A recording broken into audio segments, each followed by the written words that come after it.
নমস্কার বন্ধুরা, ইএনকে চ্যানেলের পক্ষ থেকে তোমাদের সকলকে স্বাগত। আশা করছি তোমরা সকলে ভালো আছো, আমরাও সকলে ভালো আছি। সুপ্রভাত বন্ধুরা, তোমরা যে যেখান থেকে আমার ভিডিওটা দেখছো তোমরা সকলে ভালো আছো, আমরাও সকলে ভালো আছি। আর ভিডিওটা স্কিপ না করে পুরোটা দেখো, দেখলে আশা করছি তোমাদের ভালো লাগবে।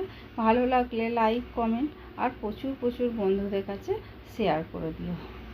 আজকের বন্ধুরা আমি সকালবেলা উঠে এমনি বাসি যেরকম কাজ থাকে সংসারে সমস্ত কাজ সেরে আবারও চলে এসেছি। দেখো আমি পুজোর ঘরে চলে এসেছি। আর এই যে তোমাদের দাদা কালকে রাত্রিবেলা শনপাপড়ি দু বাক্স নিয়ে চলে এসছে গপুর জন্য। কারণ গপুর সেবার জন্য না কিছু ছিল না বলা ভুল, আমার ঘরে সবসময় কিশমিশ কাজু বাদামটা আমার ঘরে থাকে। যখন না কিছু থাকে আমি তখন কিশমিশ কাজু বাদামটাই দিয়ে দিই, দিলে আমার মোটামুটি আমার ওই হয়ে যায়। তা তোমাদের দাদাকে ফোন করে বলে দিয়েছিলাম, বলতে ও রাত্রিবেলায় নিয়ে চলে এসছে। এই যে সকালবেলা শনপাপড়ি দিয়ে আমি গপুকে সেবা দিয়ে দিলাম। আমার এমনি দেখো মোটামুটি পুজো আমার হয়ে গেছে।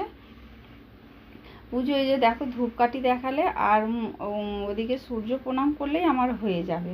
তাই দেখো ওইদিকে পুজো সেরে বাটাগুলো সরিয়ে নিয়ে তারপরে তোমাদের দাদাকে প্রসাদ দিলাম, ডোরাকে দিলাম। ওরা প্রসাদ খেয়ে দেখো আমি চা নিয়ে চলে এসেছি।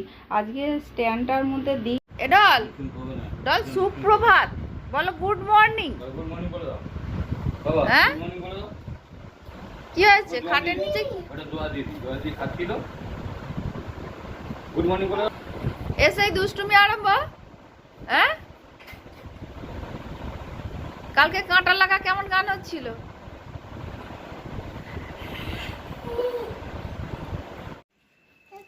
টাটা টাটা টাটা, চলে আসো।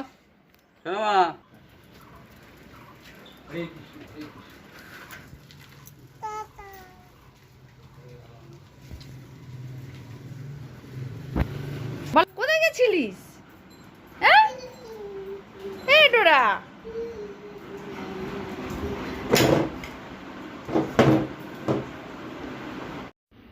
বন্ধুরা দেখো আমি রান্নাঘরে চলে এসেছি। আর এই মাছগুলো দেখতে পাচ্ছ বন্ধুরা, এই মাছগুলোকে কি মাছ বলে জানি না।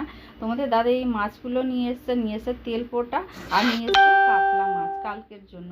তাই যে বন্ধুরা চলো রান্না বসিয়ে দিয়েছি, এদিকে কড়া বসিয়ে দিয়েছি, তেল দিয়েছি, তেলটা গরম হতে মাছগুলো ভেজে তুলে নিয়ে নিলাম। ওই তেলের মধ্যে দিয়ে দিলাম সাদা জিরে ফোড়ন দিয়ে, তারপরে দিয়ে দিলাম পেঁয়াজটা একটু ভাজা ভাজা হতেই আলুটা দিলাম। আলুটা ভাজা ভাজা করার পরেই দেখো বন্ধুরা টমেটো দিয়ে দিলাম। টমেটোটা গলে যেতে লঙ্কা গুঁড়ো, হলুদ গুঁড়ো, লবণ দিয়ে এবার মশলাটা দিয়ে ভালো করে আমাকে কষাতে হবে তেল ছাড়া পর্যন্ত। কষিয়ে নিয়ে তারপরে অল্প অল্প করে আমি জল দেবো। আর দিয়ে দিলাম দেখো বন্ধুরা বেগুনটা আমি আগে দিই না, কারণ গলে যাবে বলে ওই জন্য পরে দিলাম। আর অল্প সামান্য চিনি দিলাম, দিয়ে দেখো বন্ধুরা আমি জল দিয়ে দিয়েছি। আর লবণটা দিলাম এখন, একটু সামান্য কম হয়েছিল বলে আমি লবণটা এখন দিলাম। মাছগুলো দিয়ে 2-3টে ফুট দিয়ে আমি ধনে পাতা থাকলে দিয়ে দিও বন্ধুরা, আমার ঘরে নেই। বন্ধুরা অনেকক্ষণ পর আমি তোমাদের কাছে আসলাম, সেই সকালবেলা পর থেকে আমি আর তোমাদের কাছে আসতে পারিনি।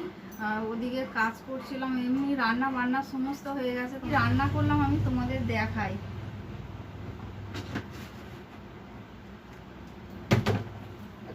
কিচ্ছু কাজ হয়নি এখন পর্যন্ত।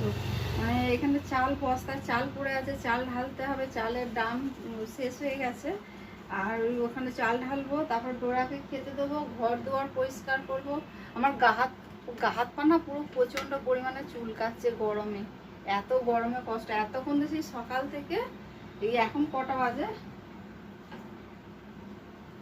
12টা বাজতে 5 মিনিট বাকি আছে। এতক্ষণ ধরে রান্নাঘরে ছিলাম। রান্নাঘর থেকে এসে তারপরে সমস্ত বাসন মাজা, ঘর গ্যাস মোছা, রান্নাঘর পরিষ্কার করা করে টোরে সমস্ত ওদিকে হয়ে গেছে। এখন ঘরে বাকি আছে, ডোরাকে খেতে দেবো, খেতে দিয়ে বিছানা টিছানা পরিষ্কার করি, ও ততক্ষণে খাক, খেতে খেতে তারপর আমার হয়ে যাবে। তাহলে বন্ধুরা চলো আমি কি রান্না করলাম তোমাদের দেখাই।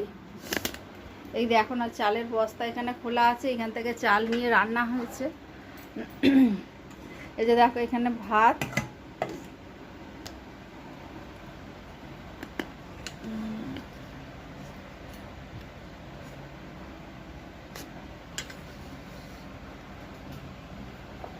এখানে এখানে এই যে 2 পিস মাছ ভাজা আছে, তোমাদের দাদার একটা আর ডলের জন্য একটা। আর এইখানে হচ্ছে মুসুরির ডাল, এই যে মুসুরির ডাল হয়েছে পেঁয়াজ দিয়ে, দাঁড়াও দেখাই ভালো করে, যে পেঁয়াজ দিয়ে মুসুরির ডাল হয়েছে। আর এটা হচ্ছে তেলপোটা ভাজা, আলু দিয়ে পেঁয়াজ রসুন দিয়ে করেছি তেলপোটা ভাজা।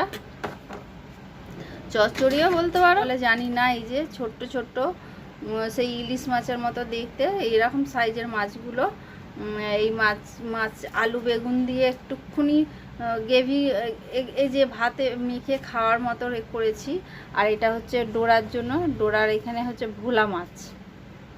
চলো তাহলে, দেখানো হয়ে গেছে, এবার আমি ডোরাকে খেতে দেবো। ডোরার এই যে গামলা নিয়ে চলে এসেছি, এখনও ভাত বাড়া হয়নি, কারণ 12টা বাজেনি, তো 5 মিনিট বাকি আছে, ওই জন্য আমি একটু দেরি করে তোমাদের দেখিয়ে দিলাম।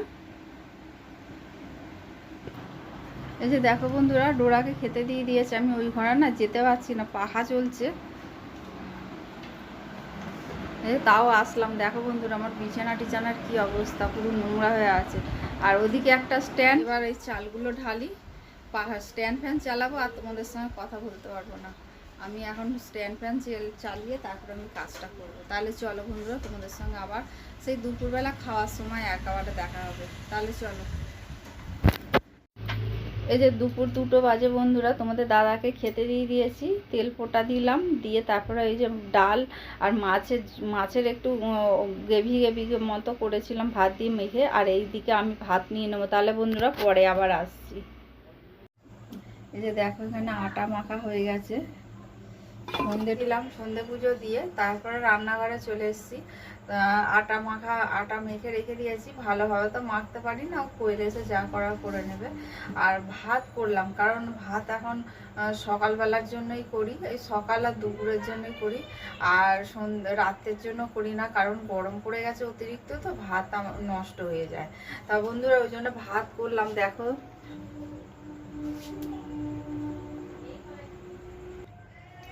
তা কোয়েল দোকানে গেছিলো, দোকান থেকে চলে এসছে, কারণ মেয়েকে খাওয়াবে বলে সন্ধ্যেবেলার খাওয়াটা, ওই জন্য চলে এসছে এখন। আর খাইয়ে আবার দোকানে যাবে। তা বন্ধুরা তাহলে ততক্ষণে চলো আমি দোকানে গিয়ে বসি, কারণ দোকানে যদি কেউ আসে কাস্টমার, আমি তাও বসিয়ে রাখতে পারবো। তাহলে বলছিলাম কোয়েলকে দোকানে গিয়ে দিয়ে আসলাম টিফিনের জন্য মুড়ি। আর আমি এখানে যে আমি খাবো বলে রেখেছি, হাত লেগে পড়ে গেল, আবার এমনি মুড়ি নিয়ে চিবিয়ে এখন খেলাম। কি করব, কিছু করার নেই, অগত্যা। তাহলে চলো বন্ধুরা, 10টা আমি ব্লগটা শেষ করব। তা পরের দিনে আবার একটা নতুন ব্লগ তোমরা পেয়ে যাবে, ডোরা আর আমার সংসার নিয়ে। তা বন্ধুরা তোমরা আমার সঙ্গে থেকো, পাশে থেকো, তোমরা ভালো থেকো, সুস্থ থেকো, সাবধানে থেকো। এই বলে আজকে ভিডিওটা রাখলাম। শুভরাত্রি।